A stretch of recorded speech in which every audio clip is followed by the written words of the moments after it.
बोंडाई बीच Sydney में हमला करने वाला साजिद अकरम भारतीय निकला। ताल्लुक रियासत तेलंगाना के शहर हैदराबाद से है। भारतीय पुलिस भी मान गई। तेलंगाना पुलिस का ऑफिशियल बयान जारी।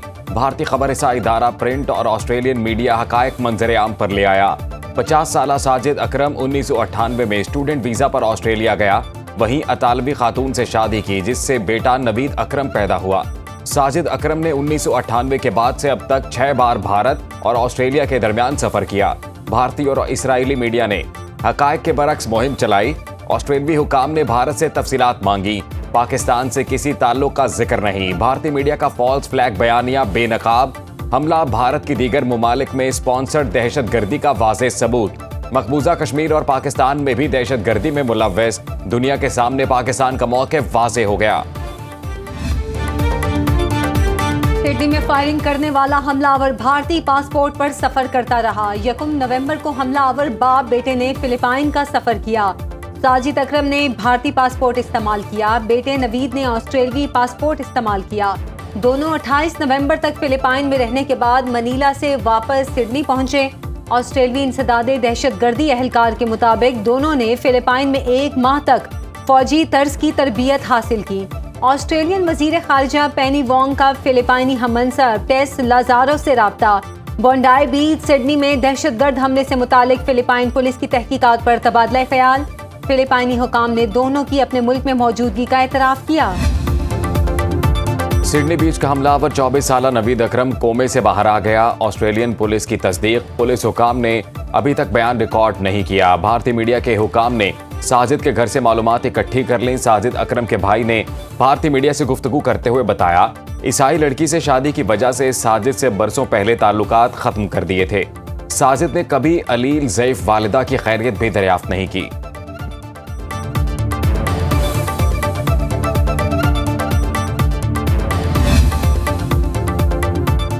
सिडनी साहिल पर हमला। ऐनी शाहिदीन ने खौफनाक हकाइक बता दिए। ऐनी शाहिद लड़की ने ऑस्ट्रेलियन मीडिया को बताया, हमलावर ने बंदूक दिखाकर सबको भागने का कहा। किसी ने यकीन नहीं किया। पुलिस के मुताबिक हमलावर बाप और बेटे ने मंसूबाबंदी से खातूने खाना को लाइल्म रखा। कार्रवाई से कबल 20 किलोमीटर दूर जगह किराए पर ली। साजिद अकरम ने अपनी अहलिया को फिशिंग ट्रिप पर जाने का बताया।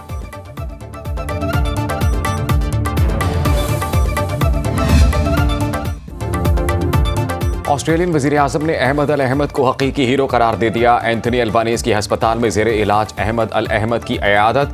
इंसानियत की खातिर खुद को खतरे में डालने वाले अहमद से मुलाकात को एजाज़ करार दिया गया। वज़ीर आज़म ने कहा, नाजुक लम्हे में अहमद अल अहमद ने खौफ की बजाय हिम्मत का मुजाहरा किया। अहमद अल अहमद ऑस्ट्रेलिया के इत्तेहाद की अलामत हैं। दहशतगर्द हमें तकसीम करने में कामयाब नहीं होंगे।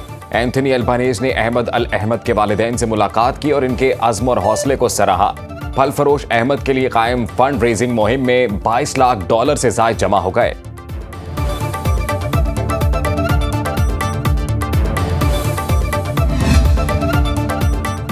भारतीय दिफाई बरतरी के खुद साख्ता बयानिए का पर्दा चाक। बरतानवी दिफाई जरीदे ने तबाह 4 राफेल तैयारों के सीरियल नंबर जारी कर दिए।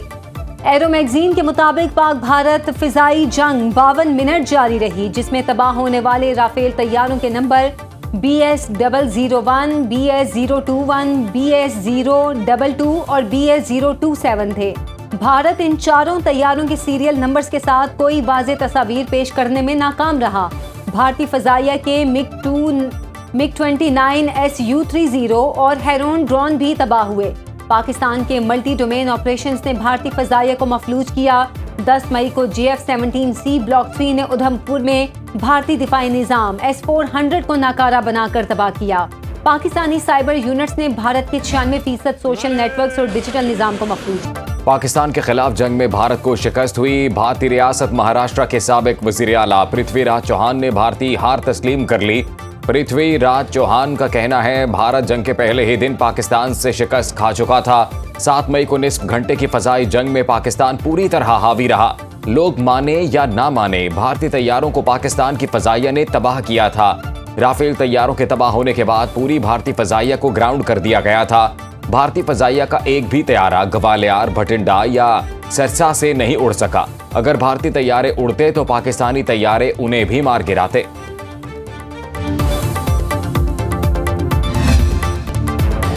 पंजाब में बेघर सनती वर्कर्स के लिए 720 फ्लैट्स की कुरानदाजी। वज़ीर आला मरीम नवाज ने बटन दबाकर कुरानदाजी का आगाज किया। नदीम ताहिर नामी सनती वर्कर को खुद फोन करके मुबारकबाद दी। मरीम नवाज का बेवाओं और स्पेशल अफराद को कुरानदाजी से अलग फ्लैट देने का हुक्म। सनती वर्कर्स के लिए मजीद 1872 फ्लैट्स आइंदा 18 माह में मुकम्मल होंगे। झंग में 1300 और कमालिया में 700 सनती वर्कर्स को इंफ्रास्ट्रक्चर डेवलपमेंट के बाद प्लॉट मिलेंगे। शेखुपुरा कायदे आजम बिजनेस पार्क में 700 वर्कर्स के लिए बैचलर हॉस्टल की 3 माह में तकमील की हिदायत।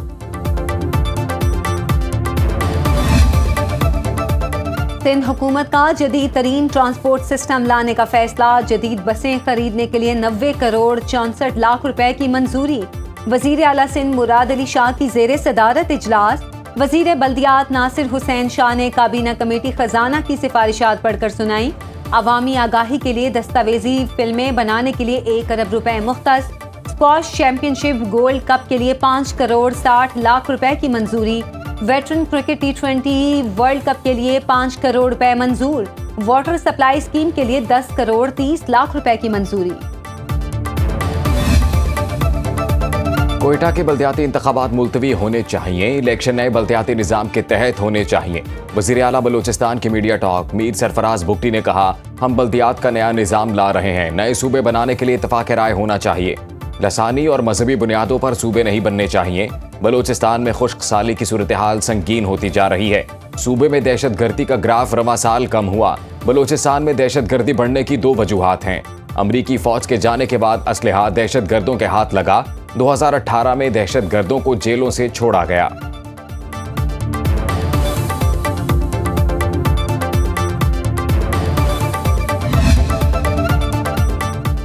खैबर पख्तूनख्वा में भंग की काश्त को कानूनी हैसियत देने पर गौर। एक्साइज ड्यूटी और बाकायदा लाइसेंस जारी करने की तजवीज़। भंग की तैयारी और हतमी पैदावार पर एक्साइज ड्यूटी आयद करने की सिफारिश। अद्वियात के लिए 5 एकड़ पर भंग की काश्त की फीस 6 लाख रुपए रखने की तजवीज़। काश्त और प्रोसेसिंग की कड़ी निगरानी महकमा एक्साइज और जिला इंतजामिया करेगी। औरकजई और खैबर में भंग को मुतबादिल फसल के तौर पर मुतारिफ कराने का फैसला। वजीर आला खैबर पख्तूनख्वा का सेंट्रल जेल पेशावर का दौरा। कैदियों से मुलाकात, मसाइल सुने और मौके पर अहकामात जारी किए। कैदियों की सजाओं में 2 माह कमी का ऐलान। वजीर आला का भारत से जंग में शोहदा के वुरसा के लिए इमदाद 50 लाख से बढ़ाकर 1 करोड़ रुपए करने का ऐलान।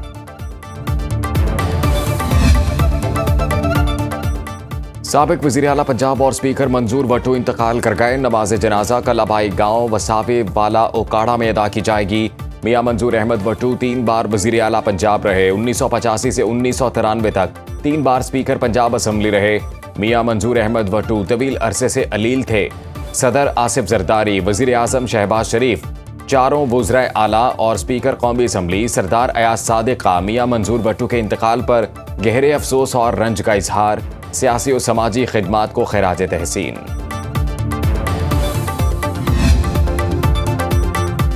11वें NFC अवार्ड के लिए 8 कमेटियां और वर्किंग ग्रुप तश्कील। ज़राए के मुताबिक वफाकी वज़ीर ख़जाना मोहम्मद औरंगज़ेब की सरबराही में वर्किंग ग्रुप काबिल तकसीम पोल की साख्त और टैक्सों को पोल में शामिल या निकालने की तजावीज़ देगा। वज़ीर ख़जाना पंजाब की सरबराही में वर्किंग ग्रुप सूबों के दायरा इख्तियार में आने वाले उमूर पर वफाक के अखराजात की शेयरिंग की सिफारिशात तैयार करेगा। वज़ीर ख़जाना बलोचिस्तान की सरबराही में वर्किंग ग्रुप सूबों में वसाइल की तकसीम की सिफारिशात तैयार करेगा। कौमी कर्जों की साख्त और इस्तेमाल पर भी वर्किंग ग्रुप कायम।